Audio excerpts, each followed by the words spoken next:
Friday, June 16th. It's a cold and dreary morning in St. John's, Newfoundland, as the research ship Polar Prince gets ready for a voyage nearly 400 miles off the coast of Canada to the final resting site of the RMS Titanic.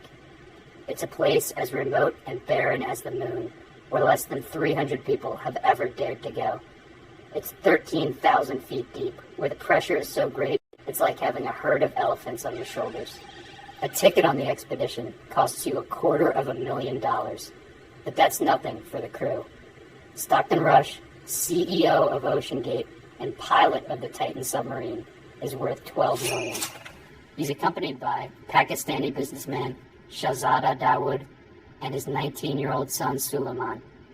He is worth $350 million. Also on board is Hamish Harding, a British entrepreneur, explorer, and pilot worth an estimated $1 billion. The final member of the crew is Paul-Henri Nargeolet, a Titanic expert from France with an estimated net worth of around $1.5 billion. Altogether, the crew is worth nearly $3 billion. Due to bad Newfoundland weather, this was likely to be the first and only manned expedition to the Titanic in 2023. 2 days later, on June 18th, the dive operation begins at 9 o'clock ADT. The Titan submarine is bolted shut.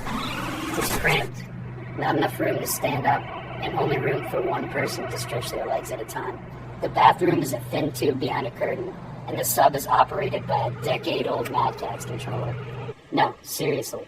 And it's all run with this game controller and these touch screens. So if you want to go forward, you press forward. If you want to go back, you go back. Turn left, turn right, go down, go up. And it's Bluetooth, so I can hand it to anybody. And it's meant for a 16-year-old to throw it around. The dive started off great. The Titan made radio contact with the surface every 15 minutes. But an hour and a half into the dive, suddenly, the Titan went silent.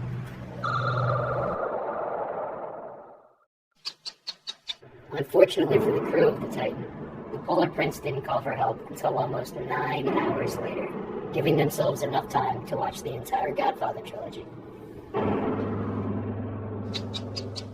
Soon enough, the U.S. Coast Guard, U.S. Navy, and Canadian Coast Guard were all launching search and rescue missions.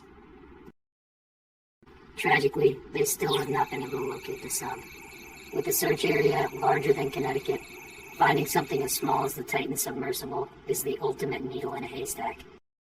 However, on Tuesday at 2 o'clock, a Canadian PA Poseidon heard tapping noises every 30 minutes.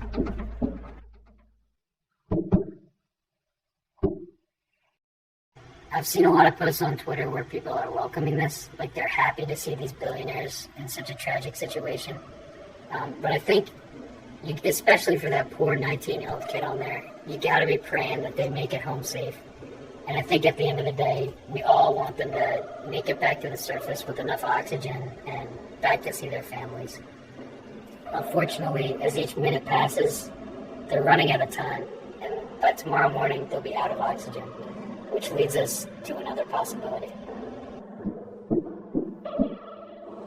If we're unable to find those trapped inside the Titan submarine, then they face unimaginable horrors of the deep sea.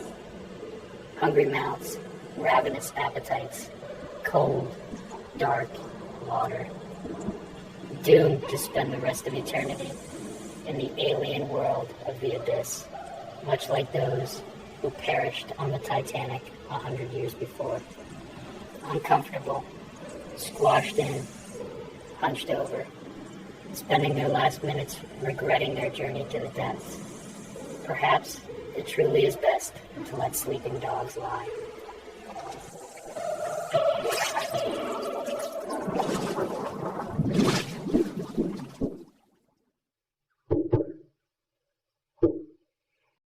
Bye.